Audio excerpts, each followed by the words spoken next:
Perkenalkan, nama saya Ika Doni Anggriawan, nomor induk mahasiswa 8597149494. Pada hari ini saya akan melakukan praktikum modul 3 KP3 tentang pencernaan makanan.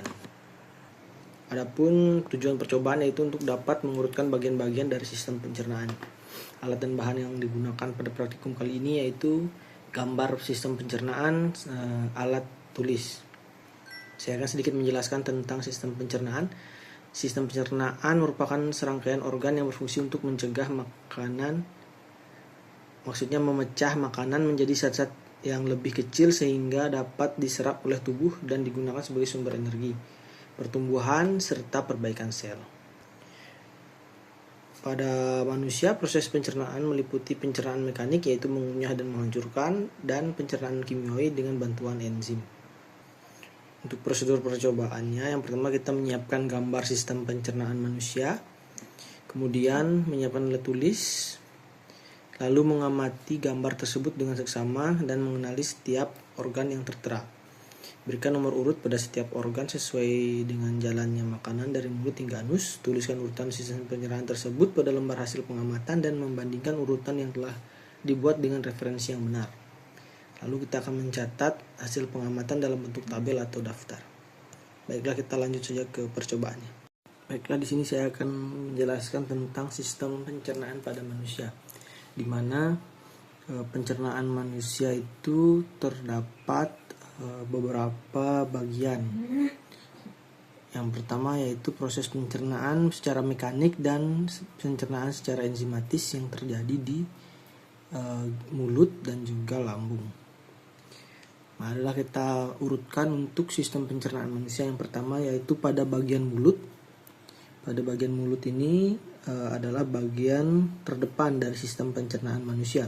Mulut dianggap sebagai pintu bagi bagian makanan dan minuman yang telah kita konsumsi untuk masuk dan diteruskan kepada sistem pencernaan selanjutnya. Bagian mulut terdapat beberapa bagian penting, diantaranya yaitu lidah, kemudian berfungsi untuk merasakan makanan, memposisikan makanan agar mudah dikunyah dan membantu proses menelan. Kemudian gigi berfungsi untuk mengunyah makanan hingga halus agar lebih mudah dicerna. Kemudian ludah membantu untuk mempermudah menelan makanan dan melindungi rongga mulut. Ludah berada di bagian mulut sini. Kemudian bagian yang kedua yaitu kerongkongan atau esofagus. Kerongkongan atau esofagus berasal dari bahasa ilmiah kerongkongan, yang merupakan lorong yang akan dimasuki makanan yang selesai dikunyah dan telah diproses di dalam mulut. Kegiatan ini terjadi di antara rongga mulut menuju lambung dan melalui proses pencernaan yang selanjutnya. Gerakan peristaltik adalah gerakan yang membantu mendorong makanan yang sudah dikunyah agar masuk ke dalam lambung secara perlahan. Oke, selanjutnya yaitu bagian lambung.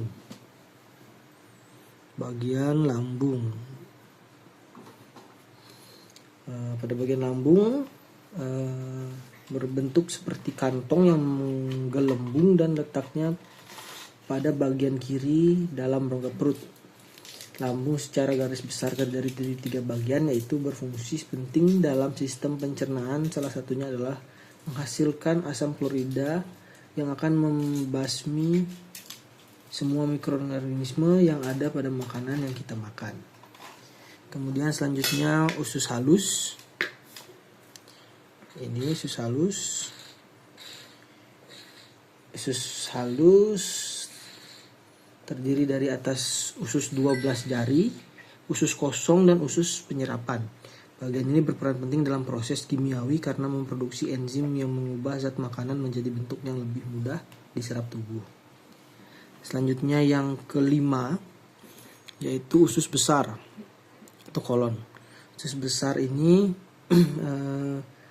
tempat sisa makanan kemudian berada dan nantinya akan dibusukkan menggunakan bakteri Escherichia coli sehingga bisa menjadi kotoran atau feses yang kemudian akan dibuang melalui anus.